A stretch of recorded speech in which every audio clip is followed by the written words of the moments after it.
Assalamualaikum warahmatullahi wabarakatuh. Halo anak-anak. Pada pertemuan kali ini kita akan masuk pada materi preservasi arsip atau pemeliharaan arsip. Nah, anak-anakku, arsip merupakan aset berharga yang dimiliki suatu perusahaan atau organisasi. Oleh karena itu, pemeliharaan sebuah arsip harus sangat diperhatikan untuk mencegah kerusakan arsip itu sendiri. Nah, pemeliharaan arsip yang baik tentu berpengaruh terhadap kelancaran serta kemajuan organisasi atau perusahaan. Jika pemeliharaannya tidak benar, yang terjadi adalah arsip menjadi rusak atau kemungkinan terburuk adalah kehilangan arsip. Lalu, bagaimana sih cara pemeliharaan arsip yang baik? Mari kita bahas bersama-sama. Nah, sebelum kita membahas mengenai bagaimana cara pemeliharaan arsip, kita harus tahu dulu apa itu pemeliharaan arsip atau dalam kata lainnya adalah preservasi arsip. Nah, preservasi arsip ini berarti memelihara, merawat, dan menjaga arsip dari kerusakan sehingga arsip dapat tahan lama serta masih dapat digunakan untuk generasi mendatang.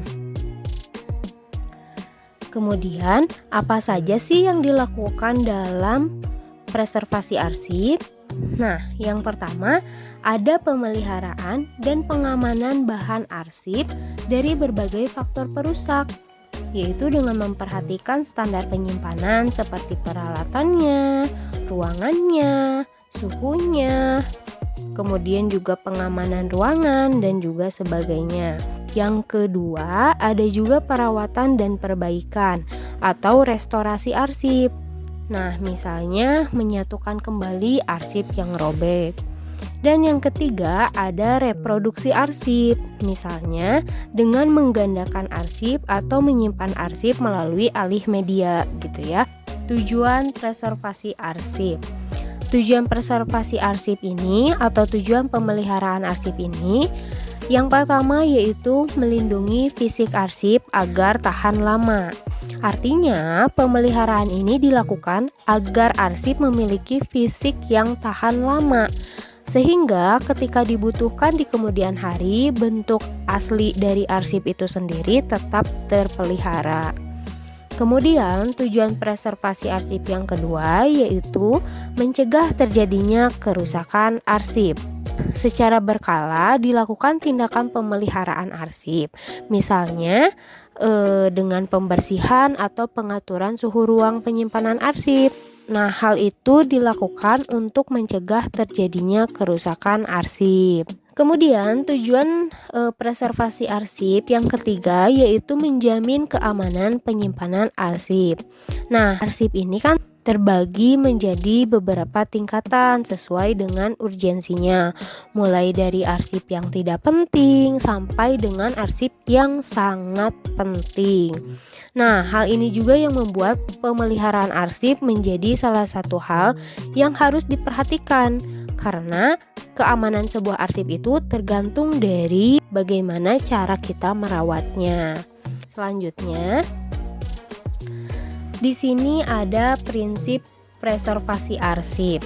Prinsip preservasi arsip yang pertama yaitu dilaksanakan sejak arsip dinyatakan sebagai arsip permanen. Maksudnya, arsip yang memang sudah selesai diproses gitu ya dari unit pengolah sampai arsip tersebut tinggal disimpan dan mungkin suatu saat nanti akan dicari lagi. Nah, mulailah pemeliharaan arsip tersebut karena arsip tersebut sudah disimpan di tempat yang permanen atau di tempat yang tetap gitu ya.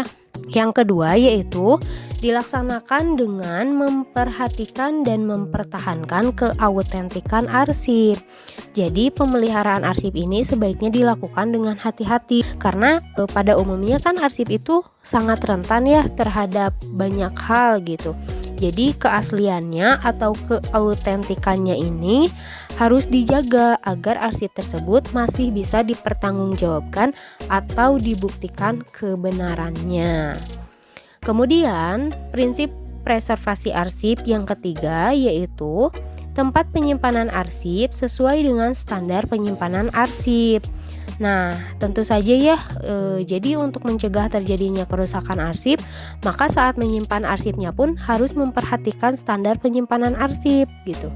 Seperti arsip disimpan yang harus jauh dari api biar tidak terbakar. Kemudian juga harus jauh dari sumber air biar arsipnya tidak basah dan lembab. Kemudian juga bisa disimpan di lemari yang berkaca atau disimpannya harus di ruang yang sejuk. Pokoknya mengikuti standar yang telah ditentukan. Kemudian prinsip arsip yang keempat yaitu penyimpanan arsip ini memperhatikan jenis media penyimpanannya.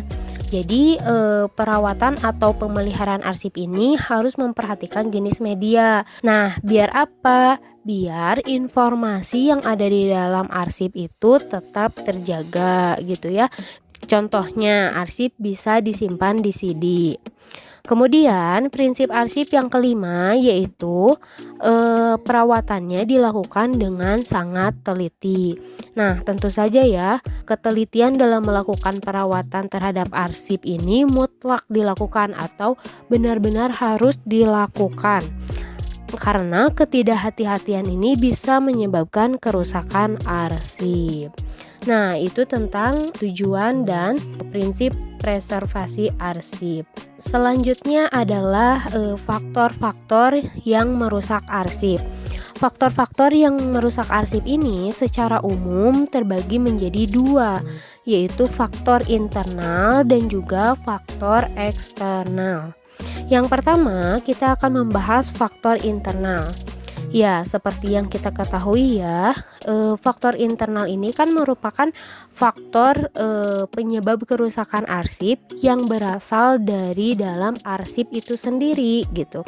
Lalu apa saja sih yang termasuk dalam faktor internal yang merusak arsip?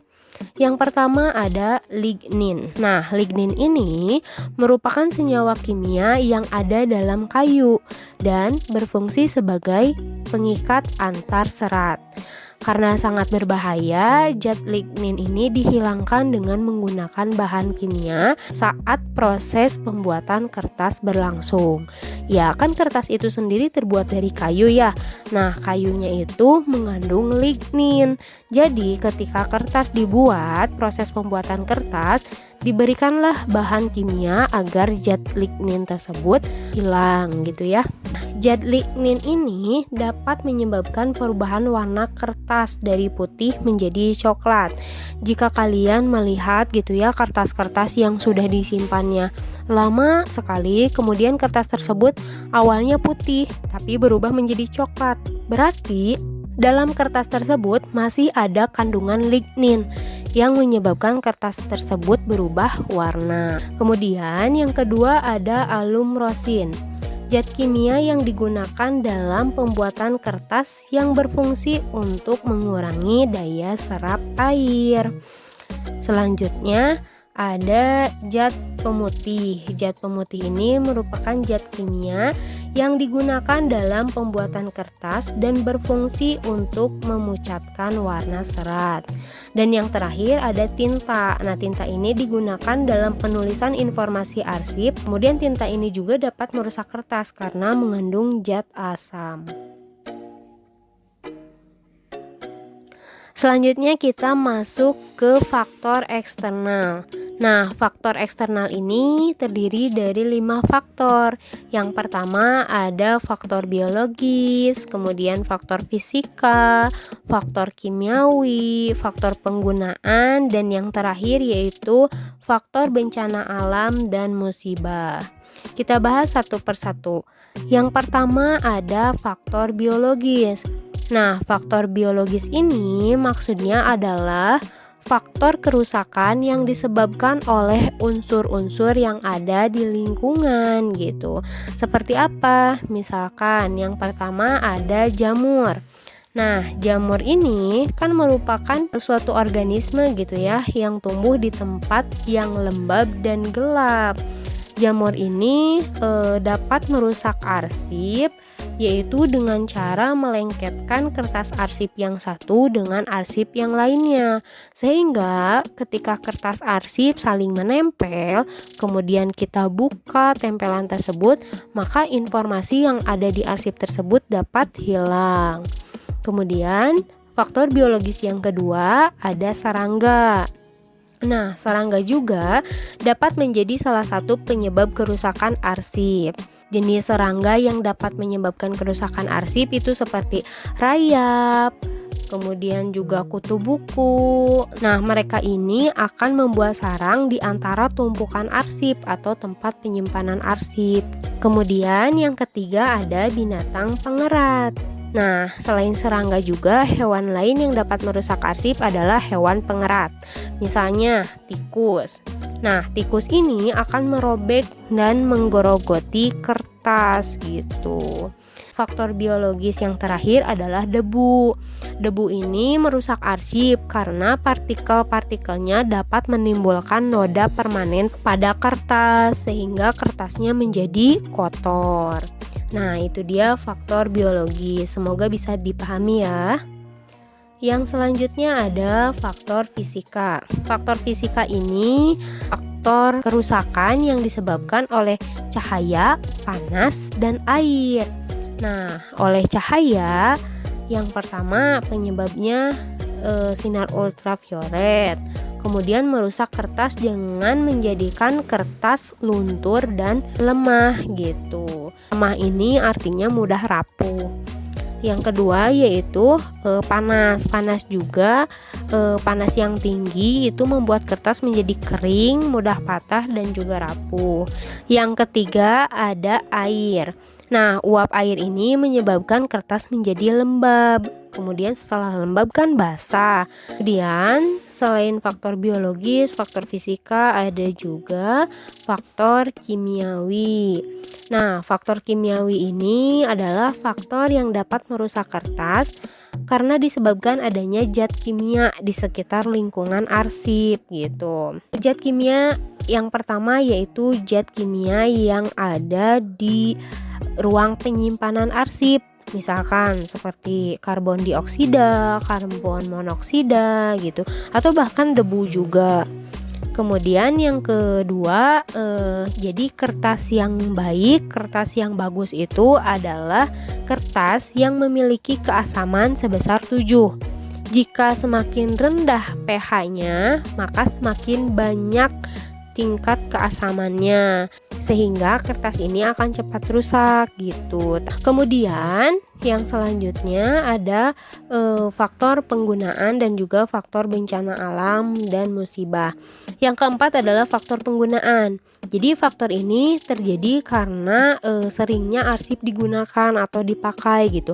Jadi lama-kelamaan arsip kan jadi rusak karena kita sering memakainya tanpa sadar, melipat, mencoret, merobek, atau menyimpan arsipnya di sembarang tempat. Kemudian bisa juga kita memegang arsip sambil makan, itu kan menimbulkan noda pada arsip. Dan yang terakhir ada faktor bencana alam dan musibah. Nah, faktor ini merupakan faktor yang tidak terduga gitu. Karena bencana sewaktu-waktu kan bisa terjadi gitu. Kita tidak bisa memprediksi kapan adanya bencana gitu. Jika terjadi bencana ini akan menyebabkan kerusakan arsip, bahkan arsip juga bisa hilang gitu.